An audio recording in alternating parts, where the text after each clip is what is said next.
As a service provider or a product provider, you need to work out, is your service good enough and is your product good enough? And the only way you can work that out is to test the market.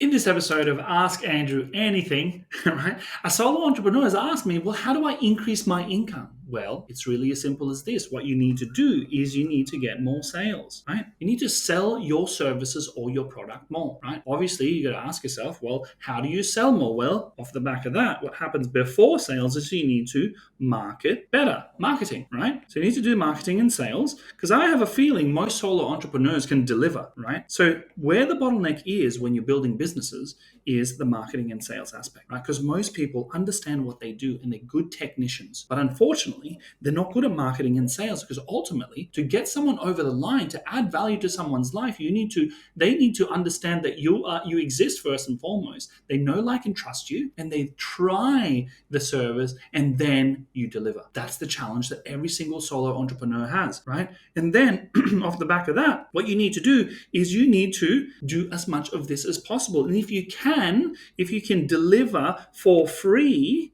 right? Guess what? You start to build momentum. Because ultimately, if you're running around like a headless chook without anyone to service, guess what? You're not earning anything anyway. So you may as well deliver for free, get testimonials from the people, get referrals from the people that you deliver the service to, add significant value towards. And then what happens is they start to refer because they had an excellent experience, right? And a fantastic result. And this is the crucial part. You need to deliver an excellent experience and fantastic results, because if you don't do that, guess what? They're not going to refer, are they? They're just going to waste your time. So as a service provider or a product provider, you need to work out, is your service good enough and is your product good enough? And the only way you can work that out is to test the market. And if you can't get anyone over the line to become your first client, paying client, I would suggest you look at doing something for free and saying, look, I'd like to give you a trial. Let me do it for you for the next 3 months, 6 months, and then we can talk about terms right after, right? Once I get you that first milestone or that first result that you're looking for, let's talk more about business from there, right? This is exactly how I personally would be working on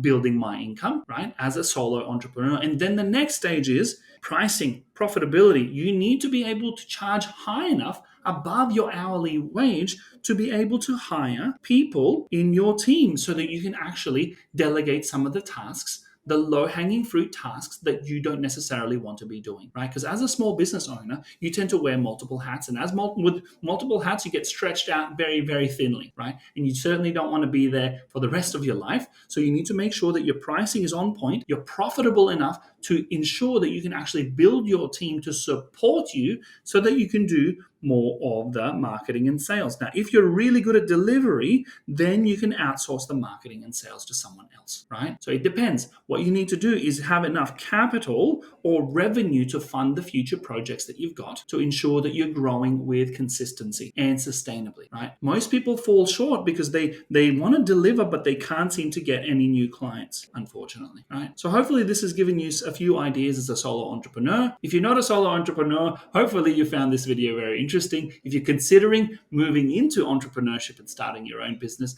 I can tell you right now, it's absolutely worthwhile, but make sure you put in the hard work in the beginning. Talk to the right people to ensure they guide you through the pitfalls associated with starting off, and learn the 5 years of lessons within 6 months, right? Talk to the right people, ladies and gents. Make sure you get help from professionals who've done it before, who have walked the walk and talked the talk. All right, see you later. Thanks very much for your time. Like, comment, subscribe below. Look forward to seeing you in the next video. Ciao.